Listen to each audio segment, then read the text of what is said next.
नाशिक शहरातील रस्त्यांची दयनीय अवस्था आणि प्रशासनाचा ढिसाळ कारभार पुन्हा एकदा चर्चेचा विषय बनत चाललाय। आठवडाभरापूर्वी झालेल्या मुसळधार पावसामुळे शहरात खड्ड्यांची संख्या वाढली आहे, यामुळे नागरिकांचे हाल सुरू झाले। काल दुपारी द्वारका सर्कल परिसरात संतप्त नागरिकांनी प्रसार माध्यमांशी संवाद साधत आपली व्यथा मांडली। शहरातील द्वारका सर्कल परिसरात पडलेल्या खड्ड्यांमुळे नागरिक त्रस्त झाले। शहरातील प्रमुख रस्त्यांवर गुडघाभर खड्डे पडले। मुसळधार पावसामुळे या खड्ड्यांची स्थिती आणखी बिकट झाली आहे। वाहनधारकांना जीव मुठीत धरून प्रवास करावा लागतोय।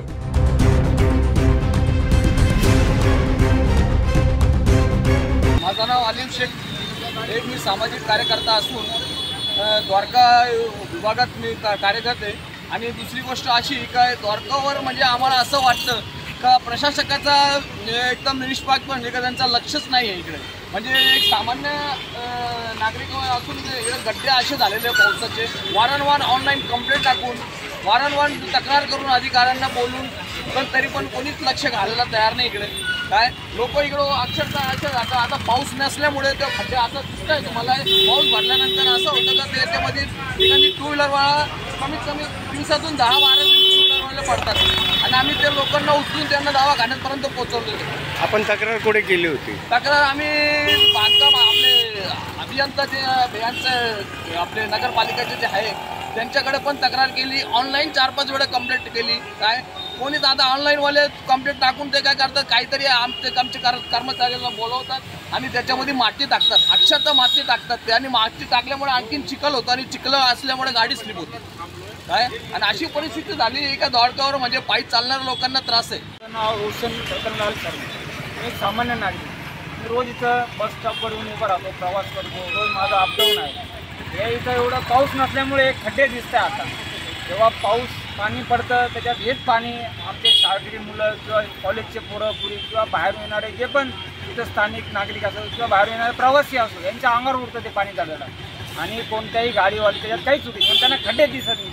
एवढे मोठमोठे खड्डे, हातभर खड्डे, पहा डोळ्याने दिसत आता। आणि याच्यावर कोणीच काही करायला ॲक्शन करायला तयार नाही। 10 वेळेस आम्ही प्रतिनिधी यांना सांगून पाहिलं, ते म्हणजे करू कोणीच करत नाही। कोणी म्हणतं लेटर दिलं आहे, कोणी म्हणतं नॅशनल हायवेकडे, कोणी म्हणतं नगरपालिकेकडे आहे, कोणी म्हणतं PWDकडे, पण आता आहे कोणाकडं? आम्ही स्वतःहून पण याला खड्डे बुजवले, त्याच्यात माती टाकली, स्वतःहून केलं।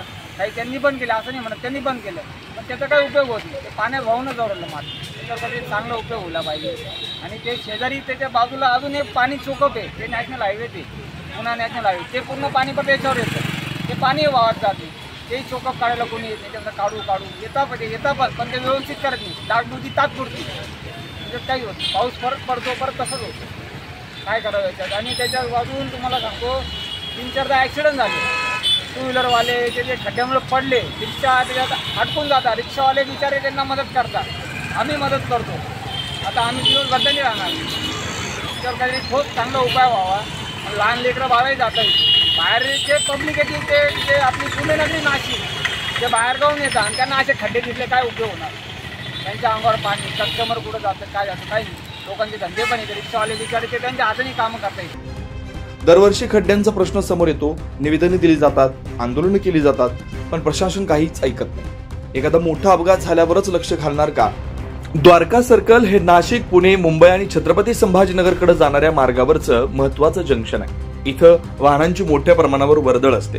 अनेक लहान मोठे अपघात या रस्त्यांवर घडले तर काहींना आपला जीव सुद्धा गमावावा लागलाय।